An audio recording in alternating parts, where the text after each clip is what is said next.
This morning, I get the pleasure of introducing to you Leah Klapman. Leah created the Student Reporting Labs in 2009 as an experiment to engage middle and high school students with current events and reimagine for tweens and teens.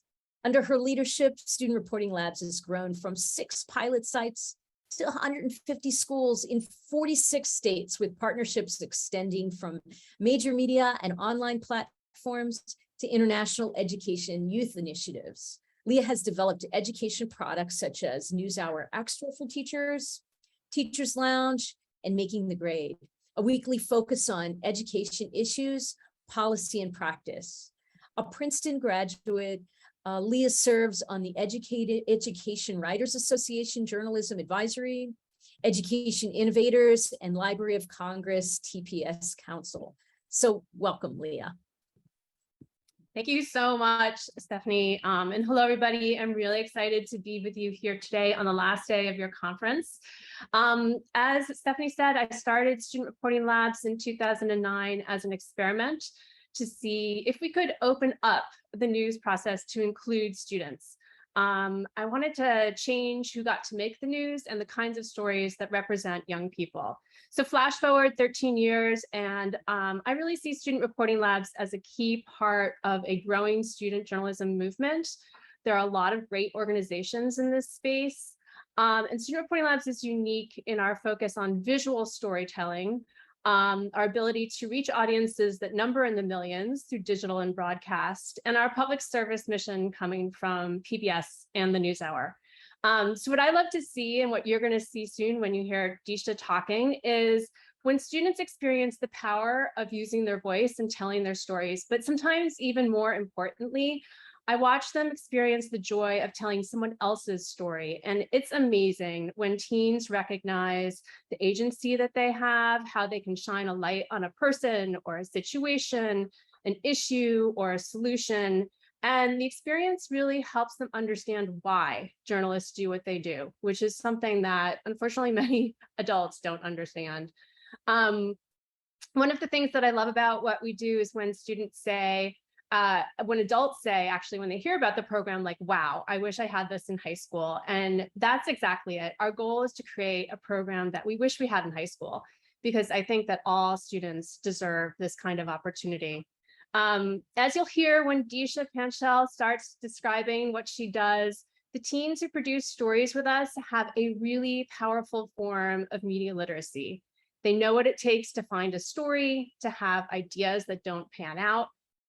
They know what it's like to cut a 30-minute conversation into 3 strong sound bites, which I know that Deesha has worked hard to do with our team, to decipher facts from statements and data. And these students really understand what is left out and the complicated technical and editorial decisions that go into every piece of media. So if you're wondering how you can kind of use Student Reporting Labs and join us, the primary pathway is through Storymaker, which is our free online learning platform, which contains our entire curriculum. And Storymaker is where you'll find tutorials on how to capture B-roll, how to record a podcast, how to conduct an interview, how to write a script and edit a sequence. There are lessons on journalism ethics and fact checking, and that's taken straight from the PBS NewsHour's newsroom. And there's also a community of educators who've been doing this work for years. Our connected educators are incredibly generous. I think there are quite a few in the audience and part of this conference.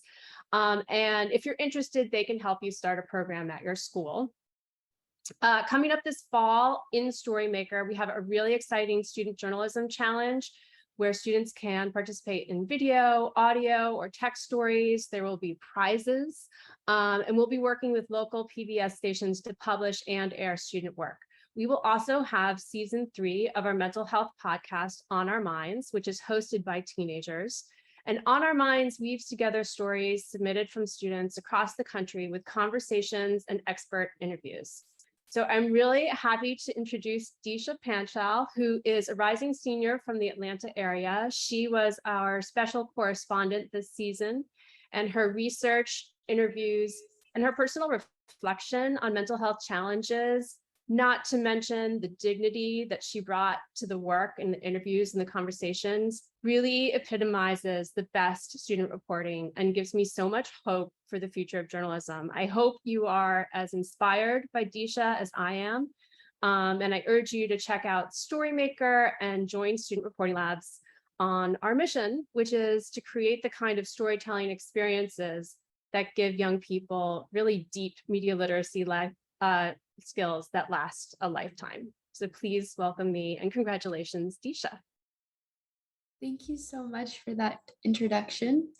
I'd like to start off with describing how important media literacy is for our generation.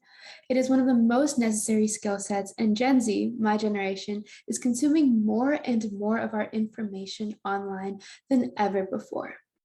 You see, what we see on the internet often shapes our perspective of society more than what we see around us, as the digital world is so intertwined with our reality. Good morning, everyone. I'm Deesha Panchal, a rising senior in the greater Metro Atlanta area, and I am so honored to speak with you all on day 3 of this amazing conference. Working with PBS has taught me the impact that content on the internet can really have. And as a mental health correspondent on Our Minds, a student-led, student-produced podcast about the biggest mental health challenges young people face, we use media as a way to equip young people with the tools they need to be successful in dealing with our ever-changing, ever-developing world. One of my highlights of being on this podcast was being able to interview Dr. Hina Talib. In episode 4 of season 2, I spoke to her. She is a board-certified pediatrician, adolescent medicine specialist, writer, and media creative. And in this episode, we discussed the process necessary for having a healthier relationship with media consumption and what we can do when media may make us feel overwhelmed. One of the things we talked about was when our desire to feel informed is at odds with our desire to be in sync with what's happening around us. You see, sometimes media can be consuming and make us feel anxious, but also educate us in many, many ways. And so we must be very deliberate with our media consumption and keep from doom scrolling and getting stuck in cycles. This is a problem more and more young people are dealing with because of a reliance on the internet. However, media has the power to do so much good in the world, and it's our job to make sure we understand what a healthy balance of media consumption looks like. Adolescents are largely impacted by the information that we are exposed to, and this is why media literacy should be at the forefront of education through all fields.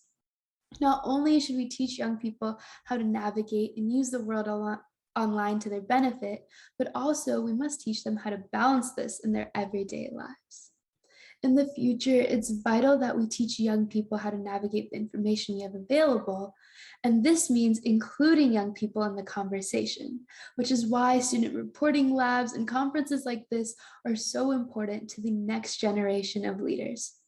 Young people are also using this to create good in the world through having conversations about change and being the next generation of change makers. Media is one of the most powerful tools we have access to. And so as a young person, we thank you for including us in the conversation and hope that we are able to work together to develop our world to be a better place. Again, media is so important, and it's so important that we develop a healthy relationship with it. Thank you so much for your time today, and I hope you have a wonderful time at the conference today.